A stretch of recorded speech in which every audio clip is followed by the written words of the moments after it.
د توبې اولنی شرط دا ده اقلاع عن المعصیه چې انسان دې په داسې طریقه باندې توبه وباسي چې دی د هغې ګناه نه بالکل ځان بچ کړي. خدا توبه داسې چې حقیقتا توبه هم وي. مثلا یو کس ته هغه بدنظري کې مبتلا ده، بدنظري کوي، نو دته پکار ده چې دی د الله تعالی نه معافي وغواړي، الله تعالی ته توبه وباسي. یا الله زه خو کمزوره انسان یم، ما نه بدنظري وشوله، آینده به زه کله هم دا غلط کار نه کوم، یا الله ته ما معاف که. نو اوس د انسان ته پکار ده چې دی آینده د بدنظري نه بالکل ځان بچ کړي. یو سړی ده غلا کوي، د چا نه رشوت اخلي، دی د الله تعالی نه معافي وغواړي، الله تعالی ته د توبه وباسي، یا الله ما خو د دې خلکو نه رشوت اخیستی ده، ما خو غلا کړې ده، ما خو دا کار کړی ده، یا الله زه تا ته توبه وباسم، د تا نه معافي غواړم، زه به آینده دا کار نه کوم.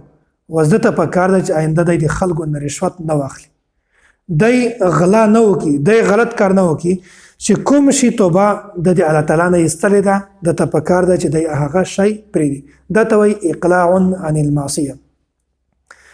خو توبه تمسخر مذاق د ملنډو والا نه، الله تعالی ته هغه توبه قبول ده چې هغه په اخلاص سره وي، حقیقتا توبه وي.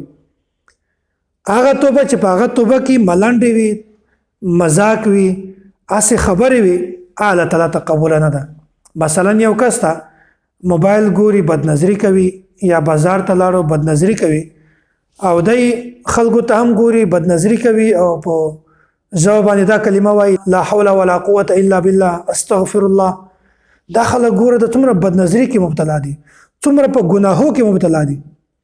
په ژبه باندې د استغفار الفاظ شته، دی بیا هم بدنظري کوي، دی کوي بدنظري، او په ژبه باندې د استغفار کلمات وایي لا حول ولا قوة، دا وایي توبه توبه. دا خلک ګوره څرنګه په ګناهو کې مبتلا ده، ورته ګوري بدنظري هم کوي، دا ته وایي ملنډې.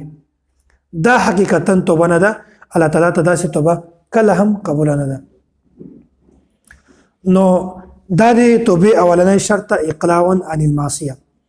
الله تعالی دا د انسان د هر معاملې نه واقف ده.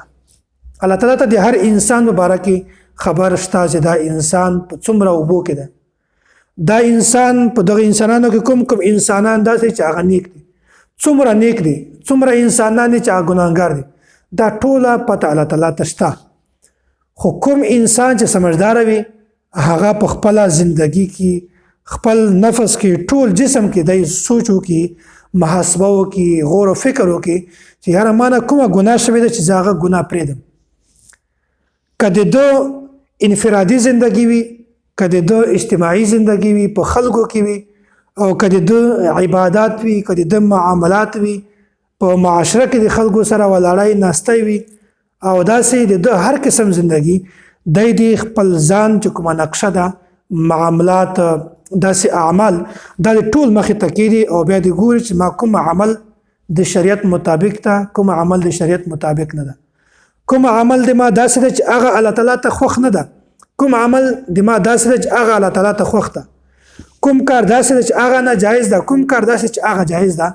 نو داسې سړی چې کله په خپل ځان کې غور و فکر وکړي، محاسبه وکړي، مراقبه وکړي، سوچ وکړي چې آیا زه په کوم لار باندې روان یم، نو داسې سړی به د ډیرو ګناهونو ځان بچ کولی شي. دغه ته پکار ده چې کوم اعمال د روغ وي، هغه صحیح ده کوي دي، چې کوم اعمال د خراب وي، د ګناه والي هغه کارونه دي ټول پرېږدي. نو دا چې کله هم دته په خپل ځان کې غلطي په نظر باندې راشي، نو دی د دا غلطي پرېږدي. دا اوله خبره ده، دا د زړه په تختې باندې ولیکئ چې د توبې اول شرط دا ده چې انسان هغه شی، هغه ګناه کار مکمل پرېږدي. دا ته وایي اقلاع عن المعصیه.